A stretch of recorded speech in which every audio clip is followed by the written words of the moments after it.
মোৰ নাম চাইদে আৰু মোৰ সহযোগীগৰাকীৰ নাম হৈছে অভিজিত বৰ্মন। আমি কামপুৰ উচ্চতৰ মাধ্যমিক আৰু বহুমুখী বিদ্যালয়ৰ 10 মানৰ ছাত্ৰ। আজি আমি এটা বিষয় বাছি লৈছোঁ, সেই বিষয়টো হৈছে চাইবাৰ ক্ৰাইম। সেই বিষয়ে আলোচনা কৰিব বিচাৰিছোঁ। এই বিষয়ে আলোচনা কৰিব মোৰ সহযোগী এনেবোৰ যিবোৰ বৈদ্যুতিক কম্পিউটাৰত যে অনৈতিক কাম কৰা হয় সেইবোৰকে থুলমূলকৈ চাইবাৰ ক্ৰাইম বোলা হয়। ইয়াৰ দ্বাৰা বহুতো অনৈতিক কাম কৰা হয়, যেনেকৈ ইয়াত আছে হেকিং কৰা হয়, ফিচিং, চাইবাৰ বেলিং, অনলাইন ফ্ৰড, এনেকুৱা ধৰণৰ বহুতো কাম কৰা হয়। সেইবোৰৰ পৰা হাত সাৰিবৰ কাৰণে বহুতো প্ৰতিকাৰজনিত কাম আছে। আৰু এই যোনটো চাইবাৰ ক্ৰাইম এইটোৰ পৰা আমাৰ সমাজে বহুত কুপ্ৰভাৱ পৰিছে। ই অকল এটা নিৰ্দিষ্ট ঠাইক ধ্বংস কৰি পেলোৱা নাই, এটা সমাজক কুপ্ৰভাৱ পেলাইছে। তাৰপিছত ইয়াৰ বাবে ভাৰতে বহুতো পদক্ষেপ লৈছে। ইয়াৰ প্ৰতিকাৰ ক'ব গ'লে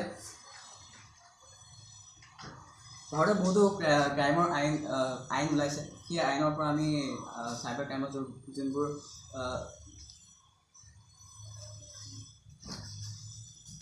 চাইবাৰ ক্ৰাইমৰ যোনবোৰ অপৰাধ তাৰ পৰা আমি হাত সাৰিব পাৰিম। তাৰপিছত আমি ক'ব লাগিব, প্ৰথম ছফ্টৱেৰ আৰু নিজৰ যিবোৰ প্ৰফাইল সেইবোৰ প্ৰাইভেট কৰিব লাগে। তেতিয়াহে আমি এইটোৰ পৰা হাত সাৰিব পাৰিম।